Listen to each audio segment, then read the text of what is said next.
Hello everyone. In this presentation, I am going to explain the general characters of Mycoplasma. Mycoplasma are a group of the smallest free living organisms. The presentation includes the introduction, morphology and cultural characters, classification and diseases caused by the Mycoplasma.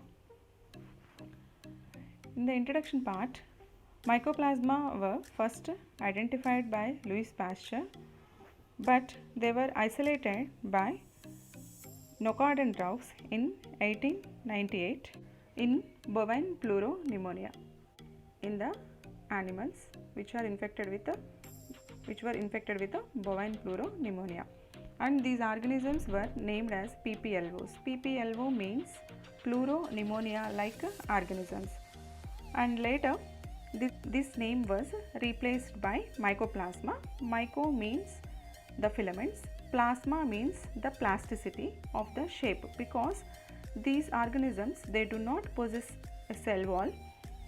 That means, so they do not have a fixed shape.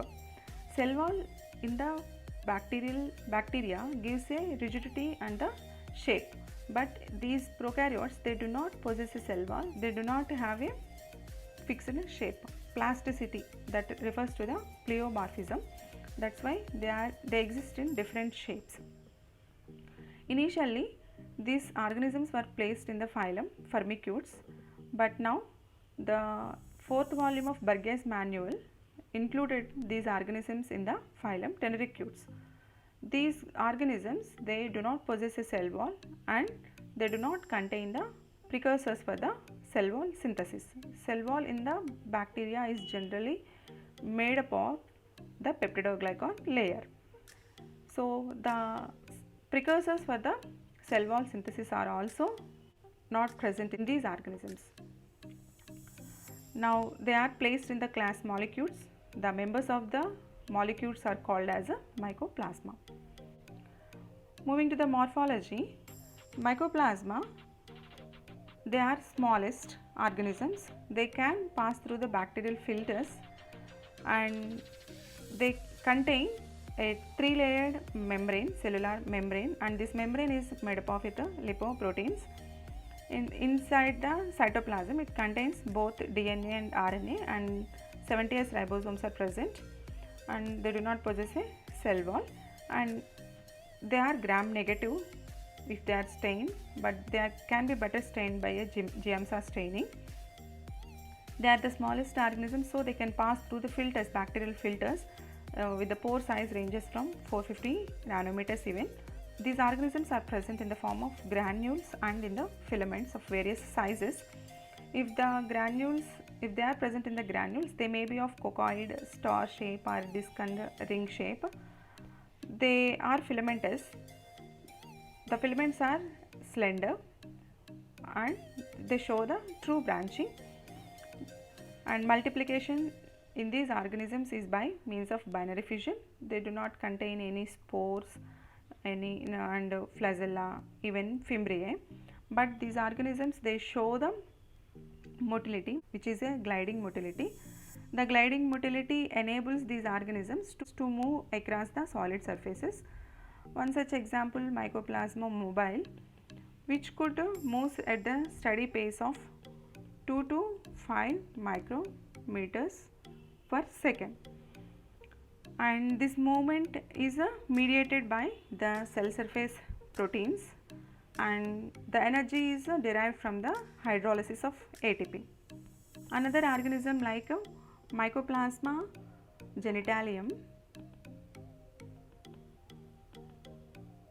this organism has a special terminal structures that could project and appear in the form of a flask or pear shaped, and these structures, they help the organism to attach to the host surface, and the genome in these organisms is very small, and that would range from 0.7 to 1.7 MB and contain very less number of genes, that is around 1000 genes.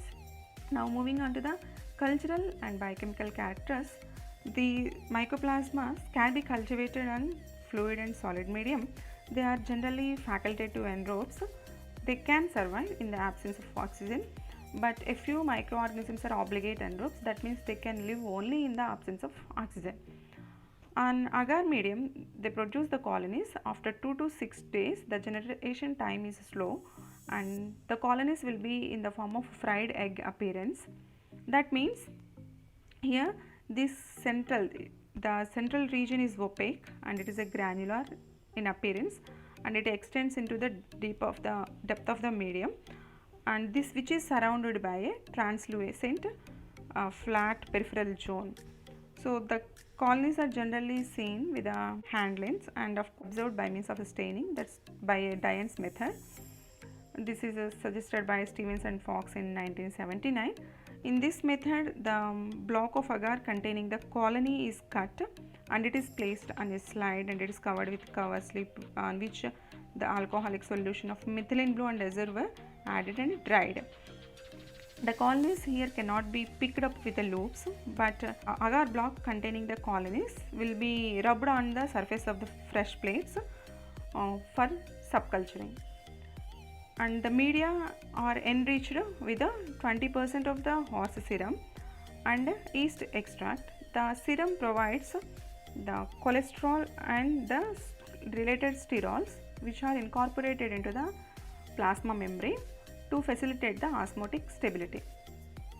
And the temperature is about the 22 to 41 degrees centigrade. The optimum is about 35 to 37 degrees centigrade. In the medium, penicillin and thallium acetate can be added as a selective agents. And the organisms are chemoorganotrophs.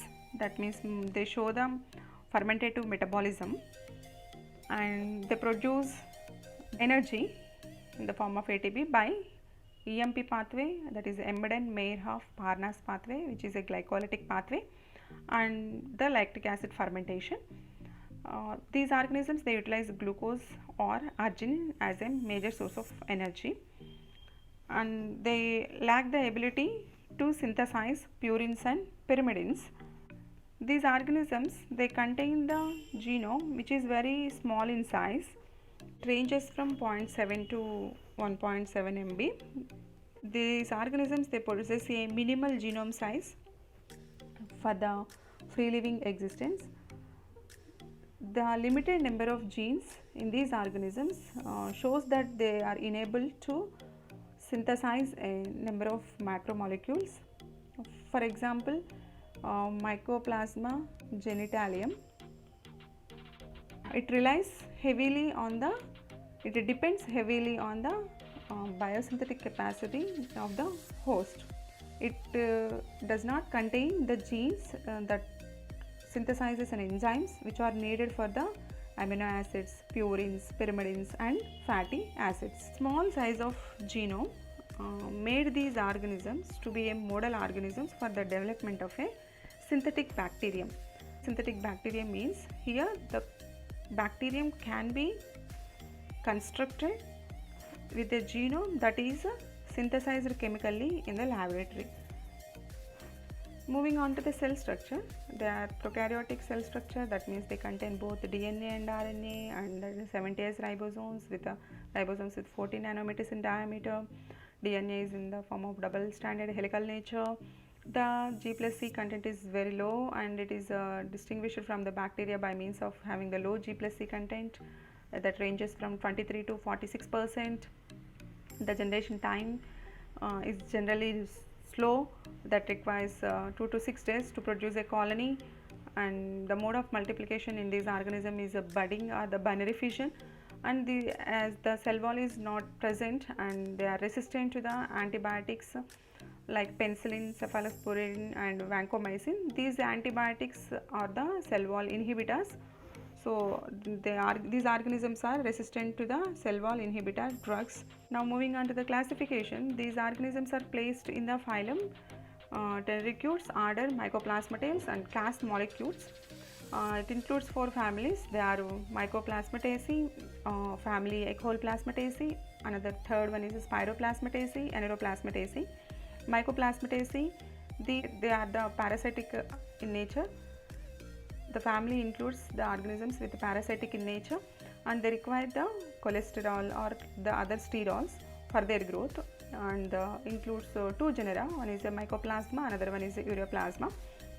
Mycoplasma utilizes the glucose or arginine, but they do not hydrolyze the urea. Ureaplasma is one genera that could utilize the urea, that means utilize it for the growth. Another family, the second family is Echolь Plasmataceae. Echolь, that means they do not require cholesterols or the sterols, and they are saprophytic in nature. And Spiroplasmataceae, the shape is of a spiral in shape, and they require the sterols for their growth. Usually they are the parasites of arthropods and plants. Anaeroplasmataceae is the another family, so which contains anaerobic organisms. They are the strict anaerobic organisms that found in the rumen of the animals. Rumen is a specialized structure where the anaerobic environment is present for the digestion process in the animals of cattle and sheep. Right? They can be isolated from animals, plants and the soil, and even in the compost piles, and they can cause diseases in plants, animals and human beings. In animals, Mycoplasma colonize the mucous membranes and joints, and they are often associated with the respiratory and urinogenital infections. Mycoplasmas, they cause several diseases to livestock even. Examples are Mycoplasma mycoids, which cause a chronic respiratory disease in chickens, and Mycoplasma gallisepticum, it causes a pneumonia in swine. And in plant diseases that are caused by Mycoplasma, examples of little leaf disease of brinjal, bunchy top of papaya, which is broom of legumes, yellow dwarf of tobacco, sandal spike disease, stripe disease of sugarcane, which is broom of potato, etc. In the human beings, Mycoplasma pneumonia cause the disease of primary atypical pneumonia. This is called a walking pneumonia. And Mycoplasma hominis and Ureaplasma ureolyticum, and they cause genital infections. Even in Ureaplasma ureolyticum is associated with the premature newborns and the meningitis, inflammation of meninges in the neonates, and even pneumonia. Mycoplasma oral and Mycoplasma salivarium are found responsible for the respiratory tract infections. Mycoplasma have been also found in the cases of arthritis and in the inflammation of the middle ear. So Mycoplasma, they could cause the diseases to plants, animals and human beings. Even Spiroplasma are associated with the plant diseases which could be transmitted by means of arthropod vectors.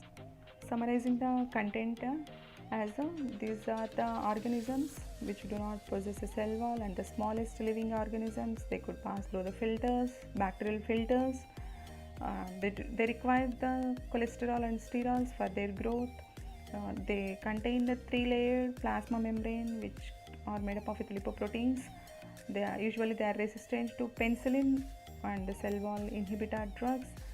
They could cause diseases to plants, animals and human beings. They can be cultured on the solid and liquid medium, which can be enriched with a serum and yeast extract, etc.